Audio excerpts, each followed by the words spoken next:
महत्वाची बातमी समोर येते। भांडूप जवळ रेल्वे ट्रॅकवर पाणी आलेलं आहे। पावसाचं पाणी भांडूप जवळ रेल्वे ट्रॅकवर आलेलं आहे। मुसळधार पावसाचा मध्य रेल्वेला फटका बसलाय।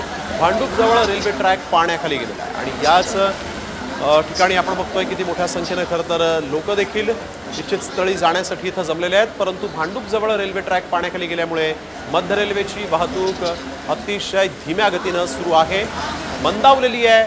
भांडूप जवळ रेल्वे ट्रॅक पाण्याखाली गेलेला आहे। मध्य रेल्वेची वाहतूक यामुळे रखडत सुरू असल्याचं देखील दिसतंय।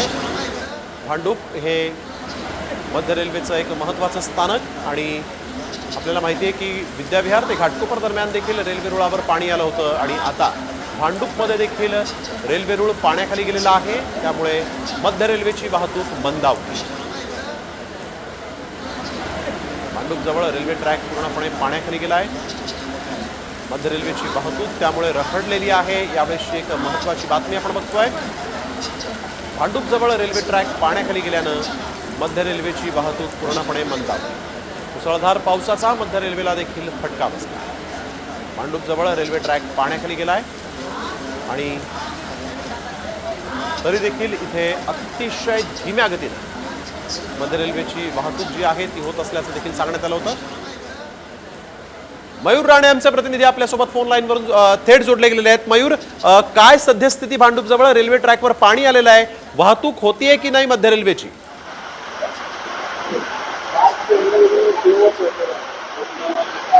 नक्कीच पाहायला गेलं तर गेले 1 तासाहून अधिक आहे तो पाऊस पडत आहे। तुम्ही पाहू शकता, मी दाखवू इच्छितो की मोठ्या प्रमाणात आहे तो पावसाचा जो फटका आहे तो भांडूपकरांना किंवा घाटकोपरकरांना बसलेला आहे। दोन्ही साईडच्या ज्या मार्गिका आहेत त्या देखील सध्या थांबलेल्या आहेत।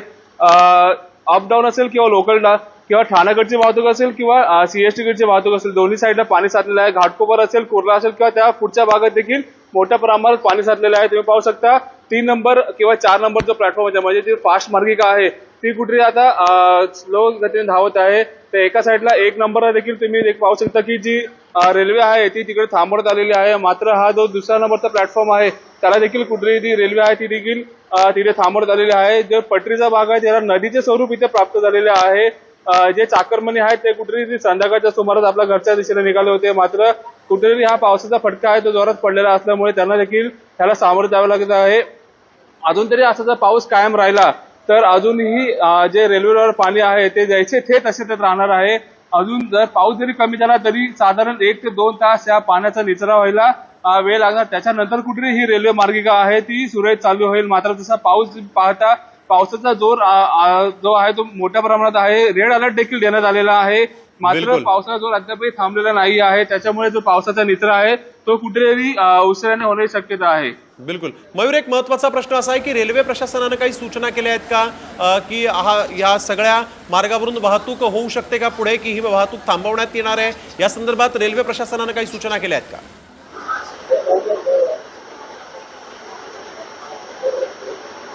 नक्कीच पाहायला गेलं तर रेल्वेची इकडे अनाउन्समेंट चालू आहे की रेल्वे मार्गावर काही ठिकाणी ज्या ठिकाणी पाणी साचलं आहे त्या ठिकाणीचे नावं घेऊन रेल्वेचे जे अधिकारी असतील, कर्मचारी असतील ते इथे अनाउन्समेंट करत आहेत। मात्र जे चाकरमानी आहेत त्यांचा देखील कुठेतरी रोष निर्माण होता दिसत आहे, कारण वारंवार जर असाच पाऊस राहिला तर ह्याच्या आधी देखील पाऊस पडला होता, तेव्हा देखील पाण्याचा कुठेतरी असाच निचरा होता, मात्र तेव्हाही काही केले नाही। मात्र आताही तसे जायचे ते त्याची परिस्थिती आहे।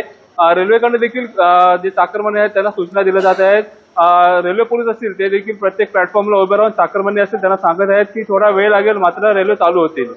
बिलकुल, धन्यवाद मयूर, आपण दिलेल्या सविस्तर माहितीसाठी। वेळोवेळी तुमच्याकडून या संदर्भातले सगळे ताजे अपडेट घेणार आहोत।